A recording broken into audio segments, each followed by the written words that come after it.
me chamo Juliana Contarini, sou mestranda do programa de pós-graduação em Ciências Naturais da UENF, na linha de pesquisa e ensino de ciências.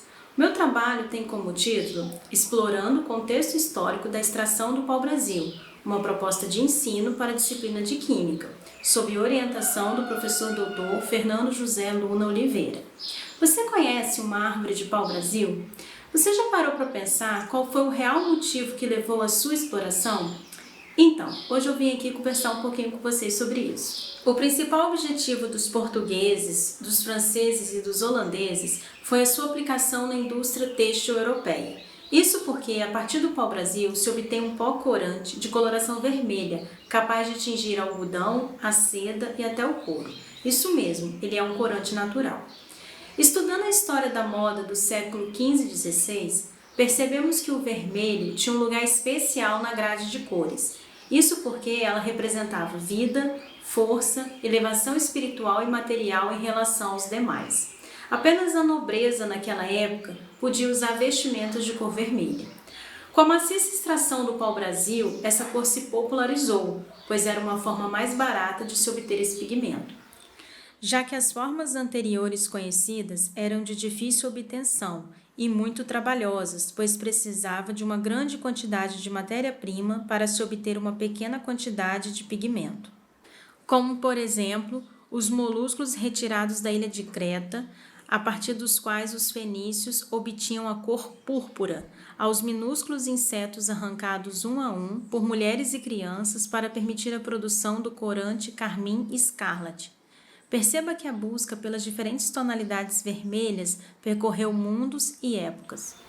Antes da descoberta do pau-brasil brasileiro, indianos, árabes e europeus já tingiam seus tecidos com o similar oriental, o pau-brasil asiático. De nome científico, Caesalpinia sapum. Ele é um parente indiano do nosso pau-brasil, que tem como nome científico Pau-brasilia equinata. É importante destacar aqui que os europeus já conheciam o poder de tingimento dessa espécie.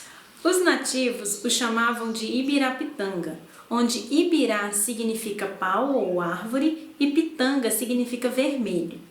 O que o tornava uma matéria-prima barata era sua abundância em território nacional e a mão de obra aqui para corte e carregamento das toras de madeira era feita pelos nativos, pelos índios, em troca de ferramentas, utensílios e roupas. A árvore de pau-brasil é uma angiosperma, de porte arbóreo mediano, que raramente apresenta altura superior a 20 metros.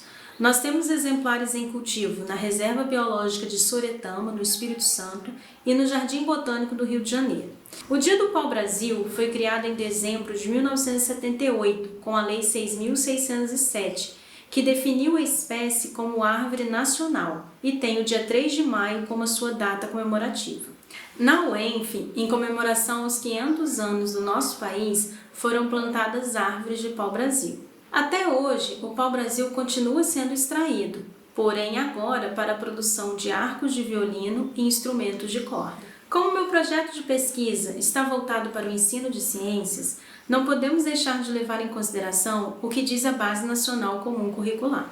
Ela defende a inserção da contextualização social, histórica e cultural da ciência e da tecnologia no ensino, admitindo ser fundamental para que elas sejam compreendidas como empreendimentos humanos e sociais.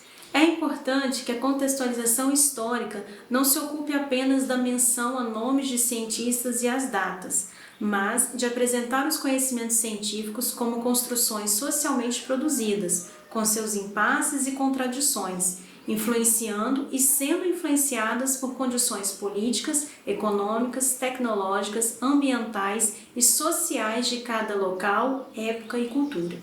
O importante é buscar não só trabalhar os conceitos científicos fundamentais, mas também os aspectos sociais, econômicos e ambientais a eles relacionados, permitindo trazer para a ciência um caráter evolutivo, mutável e processual. Pensando nesse rico contexto histórico da exploração do pau-brasil e os objetivos propostos pela Base Nacional Comum Curricular, decidimos incorporá-lo ao universo da química, um universo rico e colorido, a química dos corantes naturais e o seu potencial como indicador natural ácido-base. O pigmento orgânico que confere ao pau-brasil o poder de tingir tecido é a brasilina. Após um processo de fermentação e oxidação, obtém-se a brasileína. É essa substância que possui propriedades corantes. A brasilina, tal como encontrada na planta viva, é apenas um precursor incolor da tinta vermelha e, por isso, a madeira recém-cortada não pode ser empregada diretamente no processo de tingimento. O pigmento é extraído do cerne da árvore, por isso a necessidade de se cortar a madeira.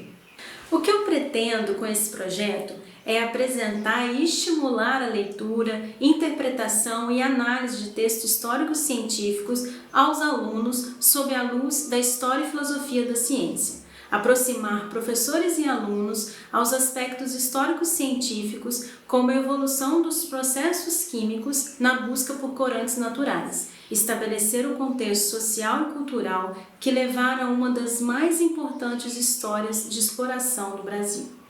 Gostou desse vídeo? Então se inscreva no canal do PGCN e fique por dentro de todas as outras pesquisas que acontecem na nossa universidade.